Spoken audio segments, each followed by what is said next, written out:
Hello guys. सो कभी आपने सोचा कि एक एथिक्स का इम्पोर्टेंस क्या है एक इंसान के ज़िंदगी में? अब जब मैं ज़िंदगी का बात में आता हूँ तब इसमें बहुत पर्सनल लाइफ का भी आता है एंड प्रोफेशनल लाइफ का भी आता है। तो आज इस वीडियो पे, आज इस मोटिवेशन की वीडियो पे चलिए डिस्कस करते हैं कि एक एथिक्स का क्या मायने रखता है एक पर्सनल लाइफ में एंड एक वर्क की लाइफ में, एंड मतलब सेम इसका कोई मतलब भी है, लाइक इससे क्या क्या चीज़ें पॉसिबिलिटी हो सकती है एंड इसमें एक्चुअली एक इंसान को क्या चीज़ करने का लाइक आप बोल सकते हो कि इसमें क्या एनर्जी मिलता है एंड इससे क्या क्या चीज़ें डेफिनेटली सक्सेस की तरफ आगे लेके जाएगा एक पर्टिकुलर इंसान को। तो चलिए शुरू करते हैं।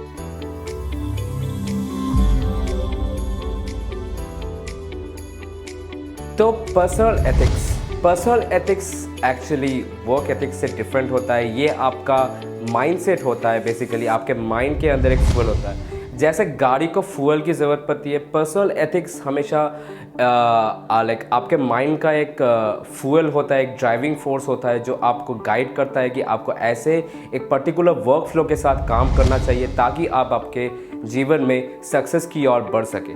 तो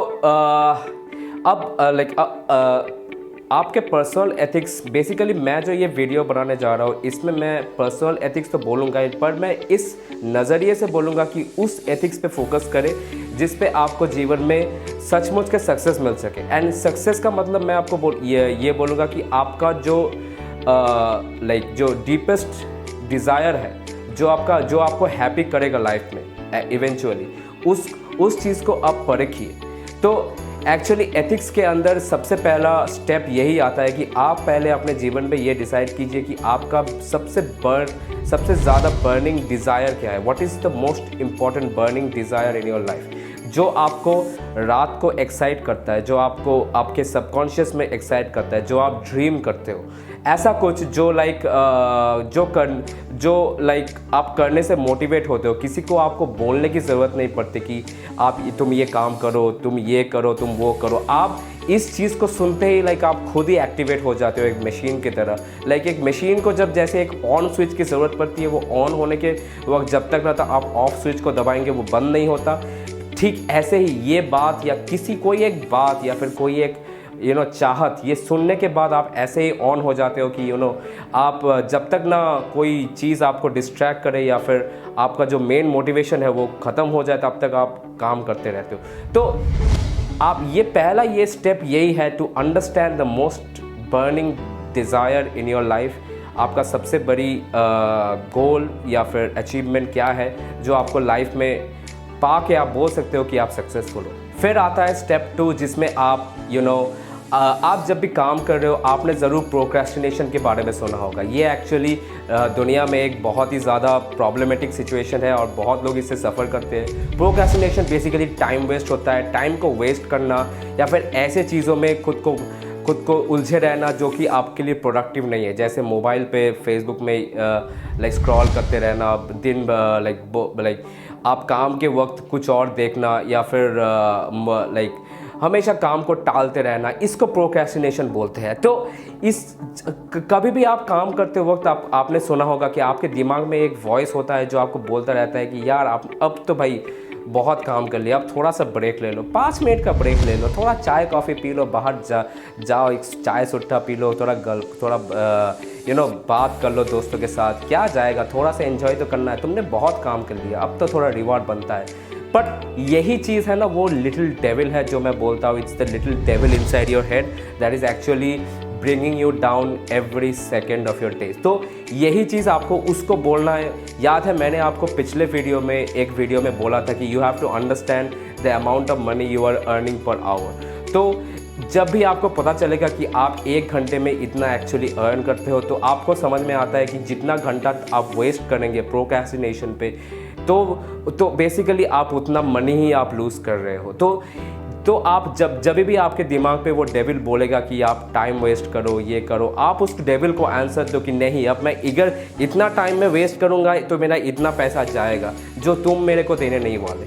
तो ये चीज़ जब तुम बोलोगे, that is when you can actually conquer the devil inside your head. Now the third step is to find what actually makes you angry. जो कौन सी ऐसी चीज़ है जो आपको गुस्सा दिलाता है? आपके काम में कोई ऐसा रूड इंसान है जो आपको गुस्सा दिलाता है?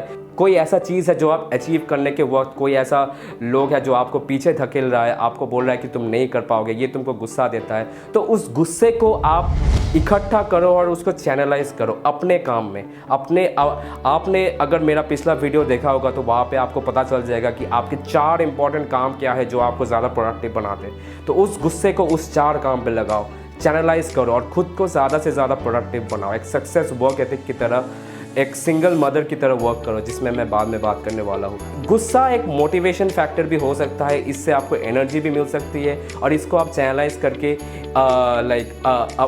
अपने सक्सेस की ओर आप उसको चैनलाइज करके काम करा सकते हो। कमेंट। फिर 5 नंबर पॉइंट ये है कि ये समझना कि सक्सेस के लिए एक्चुअली कोई भी चीज़ पाने के लिए आपको काम करना पड़ेगा। बहुत लोग कैसे हैं, जब भी वो कोई चीज़ सोचते हैं, वो ड्रीम करते हैं, तो वो ये समझते हैं कि मैं काम तो करूँगा, मैं पूरा वो प्लान बना लेते हैं। हम इंडियंस जो होते हैं ना, हम एक्चुअली प्लानिंग में बहुत आगे होते हैं, लेकिन जब काम करने पे आती है तब हम टालते रहते हैं। ये भी प्रोक्रेस्टिनेशन में आता है। आपको क्या करना चाहिए, आपको ये चीज़ आपको समझना चाहिए कि अगर आप कुछ सोच रहे हैं तो वो करना भी पड़ेगा भाई। ऐसा नहीं होता है कि आपने सोच लिया लेकिन आप काम को टालते रहेंगे तो वो चीज़ अपने आप हो जाएगा, नहीं होता। कुछ भी सक्सेस पाने के लिए आपको एक्चुअली उस चीज़ को करना पड़ता है, टाइम देना पड़ता है। आपको रिजेक्शन, ट्रबल्स, मिस्टेक सब होगा, लेकिन आपको उस चीज़ के ऊपर जाना है एंड आपको continuously trouble shoot, problem solving ये करना पड़ता है। तब जाके आपको एक लेवल पे जाके सक्सेस मिलता है और उसको फिर इंक्रीज करना पड़ता है। तो इसके लिए आप कभी भी डिमोटिवेट ना हो। अगर आपको किसी चीज़ में थोड़ा सा प्रॉब्लम होता है तो उसको प्रॉब्लम सॉल्विंग माइंडसेट में ला दीजिए अपने दिमाग को।